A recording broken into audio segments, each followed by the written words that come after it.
Cette session est la fille spirituelle de deux sessions qu'il y a eu à l'USI, celle de Léo Apotheker et celle de Yves Morieux. Alors on a la chance avec Vanessa de travailler depuis plusieurs années à la fois avec Léo et avec Yves, et on a vraiment deux convictions et deux messages à vous faire passer. Le premier, c'est que si les DSI ou le CIO restent dans la position dans laquelle certains sont mis depuis 10 ou 15 ans, qui sont on gère les coûts et on fait les projets qu'on nous demande, on pense que l'avenir de ces DSI est assez compromis.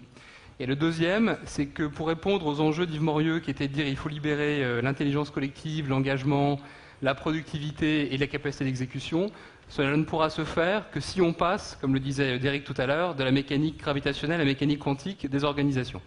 Donc c'est les deux choses qu'on va essayer de faire passer dans cette cour atelier, et je vais laisser Vanessa introduire le sujet. Bonjour à tous, bonjour à Casablanca également. Alors, comme le disait Antoine, le terrain de jeu des CIO aujourd'hui, c'est ce qu'on observe dans les entreprises, a tendance à se restreindre.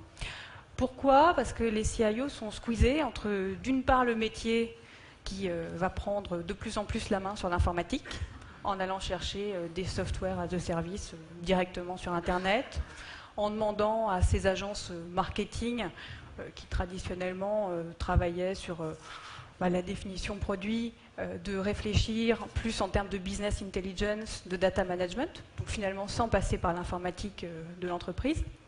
Puis de l'autre côté, les prestataires qui, en faisant du business process outsourcing maintenant, bypassent l'informatique pour proposer des services directement au métier.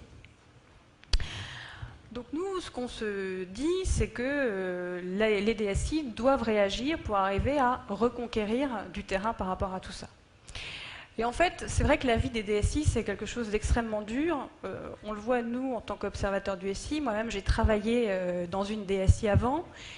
C'est un monde où on doit gérer des tensions en permanence. Des tensions avec le métier pour faire le système le plus efficace et qui va le mieux servir les besoins du métier, le plus rapidement possible, le moins cher, le plus adapté et en même temps le plus standardisé. Et puis des tensions au sein de l'informatique parce que telle infrastructure ne supporte pas telle application, parce que les développeurs ne parlent pas aux architectes. Donc il y a des tensions tous les jours en fait dans le monde de l'informatique. Et donc c'est vrai que c'est dur et que c'est fatigant. Et en fait on passe son temps à devoir faire des compromis, faire des trade-offs en fait entre tout un tas de problèmes. Donc il faut être à la fois pas cher et en même temps offrir un service 24 heures sur 24.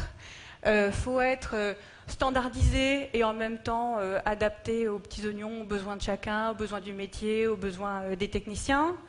Il faut être robuste, il faut bien gérer la sécurité des données et en même temps il faut être agile, flexible, ouvert et toujours prêt à se remettre en question. Et puis il faut tout hyper bien maîtriser, gérer les projets de manière ultra précise.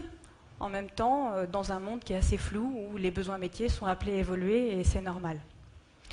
Donc c'est des tensions qui sont difficiles à gérer au quotidien.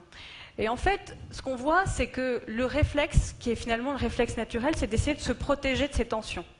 Parce qu'en fait, à la fin de la journée, on se dit, bon, il faut que j'arrive à endiguer un peu tout ça. Donc on a tendance à construire des murailles. Alors les murailles, c'est quoi ? C'est plus de processus, plus de contrôle, plus d'organes de coordination, plus de jargon, plus de méthodes.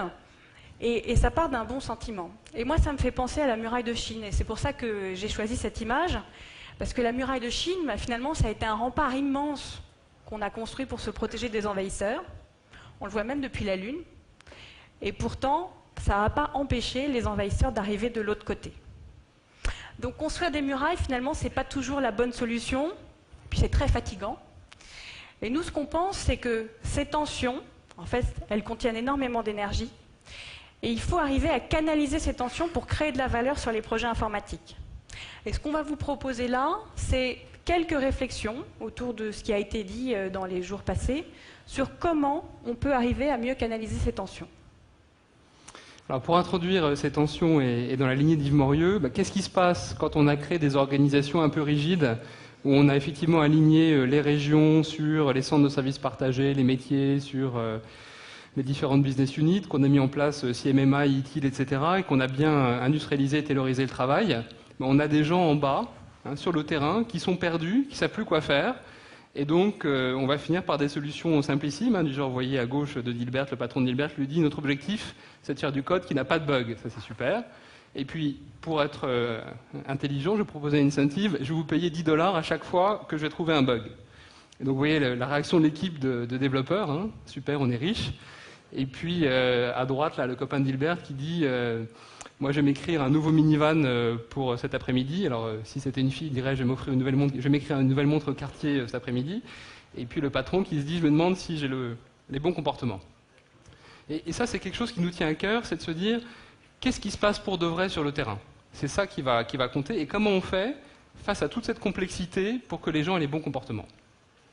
Alors, juste pour revenir par rapport à la présentation d'Yves hier, vous vous souvenez, vous avez en axe vertical les ressources et en axe horizontal le leadership, la coopération, l'engagement. Et donc, vous avez c'est les deux télés. Si je ne coopère pas, j'ai deux télés. Si je coopère, j'ai une télé. La question, c'est comment on fait pour avoir une télé, pas deux télés. Alors, je pense que là, ce que vous voyez sur ce graphique, sur votre gauche, vous avez, c'est obligé, on vit pas dans un monde éthéré, on vit dans des organisations, des structures. Et donc à gauche, que vous avez, c'est le choix qu'il faut faire des structures, et c'est vrai qu'à un moment donné, il faut se poser la question, est-ce qu'on met ensemble les équipes d'application et de maintenance, de développement et de maintenance? Est-ce qu'on mixe ça avec les gens qui font aussi l'exploitation, ou est-ce qu'on les sépare? C'est des questions dans lesquelles il faut répondre. C'est des questions importantes, mais clairement, ce n'est pas des questions... Enfin, si on ne répond qu'avec la structure, on n'a pas répondu.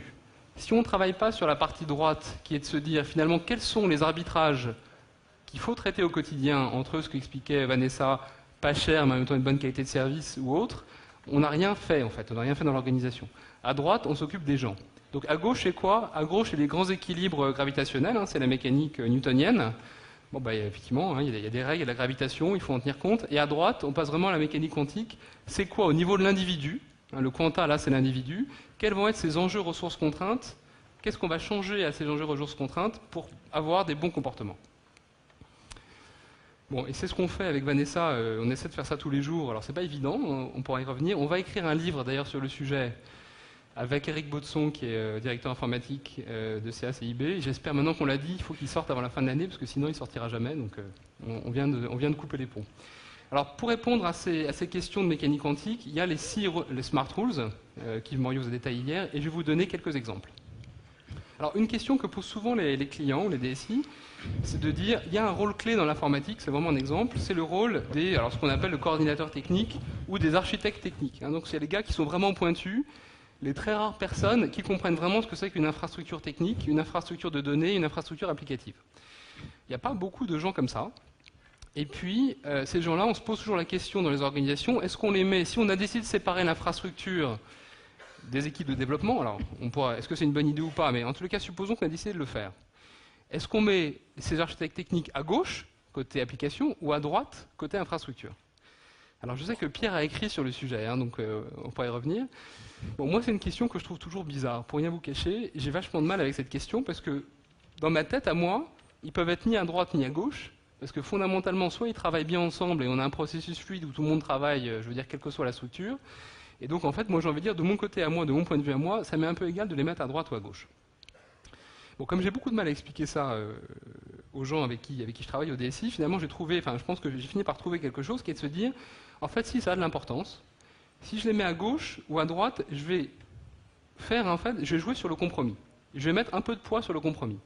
Si je les mets à droite, si hiérarchiquement ils sont dans l'infrastructure, qu'est-ce que je vais avantager? C'est la standardisation de l'infrastructure. Si son patron hiérarchique, effectivement, c'est le patron de l'infra, et si l'objectif de l'entreprise, c'est parce qu'à la 3e fusion, ils ont un patrimoine architectural complètement éclaté avec le SICOB dans leur infrastructure, c'est vrai que ça fait du sens de se dire, dans les 2-3 prochaines années, si on a envie de rationaliser tout ça, c'est pas mal que les architectes techniques, finalement, soient du côté de l'infrastructure avec un biais de dire, moi, mon vrai biais, c'est de standardiser.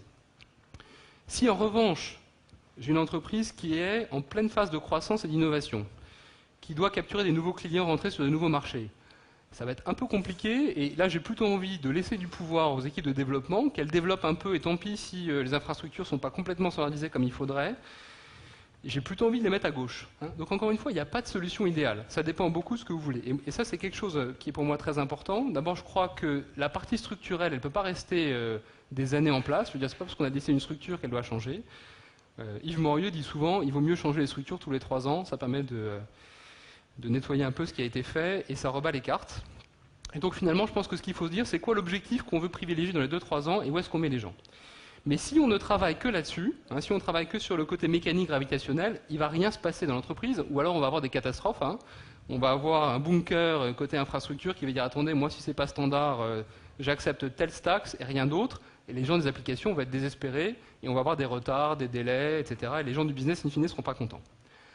Donc comment est-ce qu'on fait pour résoudre le problème ? Une fois qu'on a donné le poids d'un côté ou à de l'autre de l'arbitrage, on va revenir dans ces arbitrages-là et on va utiliser les règles, les règles, les smart rules.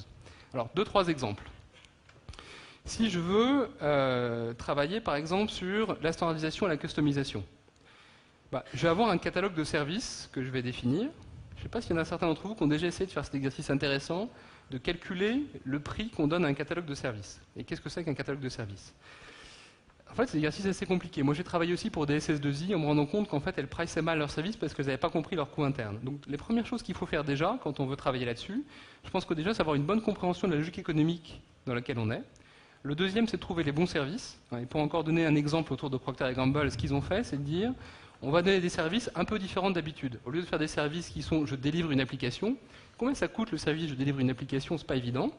En revanche, je sors une fiche de paye, ou je suis capable de faire une analyse CRM sur un domaine, ou je suis capable de fixer le prix du déplacement d'un shampoing dans la supply chain de Cincinnati jusqu'à Shanghai. Donc si on passe finalement en disant je vais changer les incentives, je vais passer à des niveaux de service un peu plus business, et puis je vais mettre en place un système de discrimination. Moi je vous fais un prix au service, je vous donne un niveau de qualité. Si vous voulez une fiche de paye standard, ça coûte tant. Si vous voulez une fiche de paye très bizarre, ça va vous coûter beaucoup plus cher. Et 5 fois plus cher, 10 fois plus cher. Là par contre, je prends une mécanique de coût très discriminante. Donc voilà un exemple de smart rules qu'on a mis en place. Deuxième exemple de smart rules. Hier Yves disait, pour que les voitures soient à la fois réparables et bien conçues, et pas très cher, je vais donner à la même personne tout le cycle de vie du produit. Là c'est pareil. On va donner finalement aux architectes ou aux gens qui font du développement sur les phases d'application classiques, on va aussi les nommer par exemple patron de la maintenance dans certains cas. Dans certains cas, on le verra, c'est autre chose qu'on pourra faire. Un autre exemple que j'aime bien, moi j'ai souvent vu des architectes au niveau central et des architectes au niveau local, et souvent ça marche pas bien. C'est-à-dire que ceux-là ils se mettent dans leur tour d'ivoire, ils se mettent à éditer des normes, des standards, complètement déconnectés de ce qui se passe dans la réalité. De temps en temps, il y a des descentes, ils vont voir ce qui se passe. Alors, soit ils se connaissent bien, ils arrivent à négocier, il ne se passe rien, soit tout d'un coup, on dit on va faire très différemment, mais vous revenez un an plus tard, ceux-là ont toujours fait ce qu'ils voulaient. Et du coup, on n'a pas la tension, qui est la bonne tension que disait Vanessa. Je pense qu'il y a une bonne tension entre les architectes du centre et les architectes locaux, qui effectivement doit permettre de rationaliser le patrimoine, de le faire évoluer, y compris de créer les fameuses Nova d'Octo et autres. Alors, comment est-ce qu'on fait pour faire ça ? On va faire attention à qui on staffe au centre. D'abord, on va staffer des gens qui sont des très bons architectes ou des très bons chefs de projet. Si vous avez un chef de projet qui est très fatigué parce qu'il a fait un projet très dur pendant 1 an ou 2, dans ce cas-là, vous allez lui dire c'est un super poste, c'est une promotion, tu vas te mettre là pendant 1 an, et puis après tu vas changer.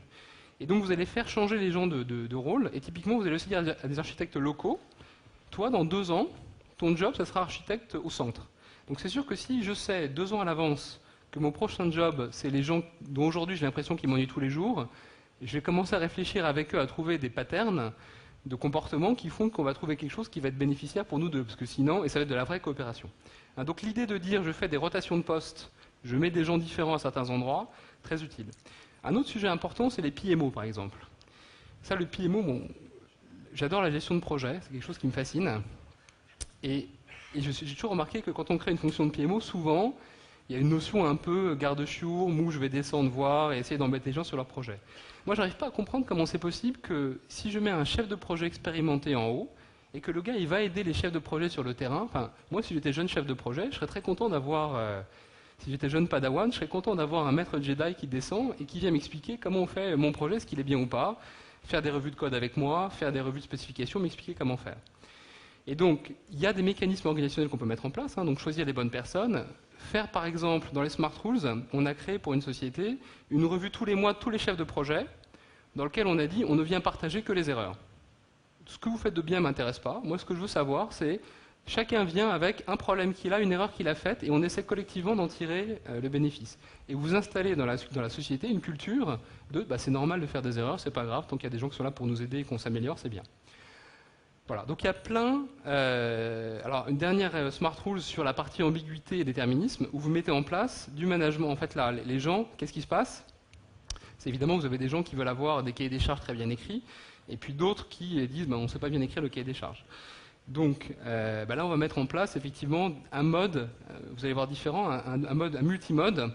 On va dire aux gens, en fonction de ce que vous avez besoin, il n'y a pas un seul mode de développement des applications. Il y a plusieurs modes de développement des applications. Alors ici, on appelle ça beaucoup de l'agile, on verra que nous, on a d'autres mots, mais ça revient à ça.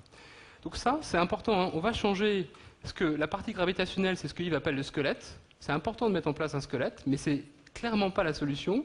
Il faut travailler sur le système nerveux central. Et là, ce que vous avez, c'est un certain nombre de règles qui permettent de faire fonctionner le système nerveux central. Alors, on va assez loin quand on fait ça, nous, ou quand on décrit en fait ça. On va montrer quelles sont les règles, on va identifier les arbitrages qui sont faits, les conflits inévitables que vous avez dans les rôles. Et on va même écrire dans le rôle, on fait deux choses. Quand on prend un rôle, nous, d'un point de vue organisationnel, on fait deux choses. On écrit sa valeur ajoutée. C'est ce que disait Yves hier.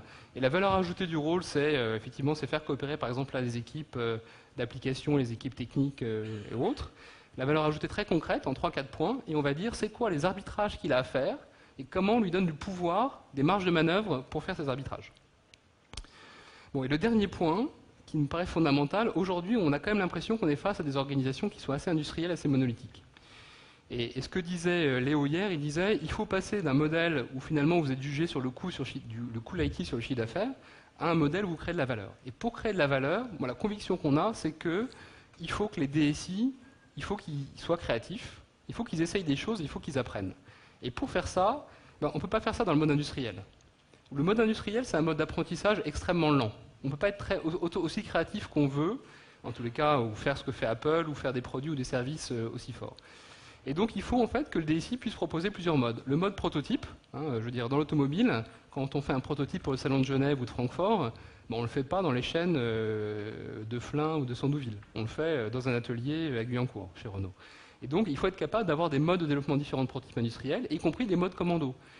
Si j'ai une équipe client qui ne comprend rien, qui ne sait pas du tout quel est son besoin, mais qui en a besoin très vite, je peux très bien envoyer une équipe de développeurs en Python qui vont développer un système de CRM.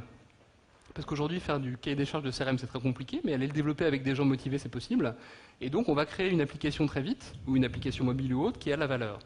Et si on ne démoyennise pas, si on ne met pas dans l'organisation les moyens de penser différemment, on n'arrivera pas à transformer les DSI. Donc ça, c'était la conclusion voilà, de notre exposé, et on ouvre pour les questions.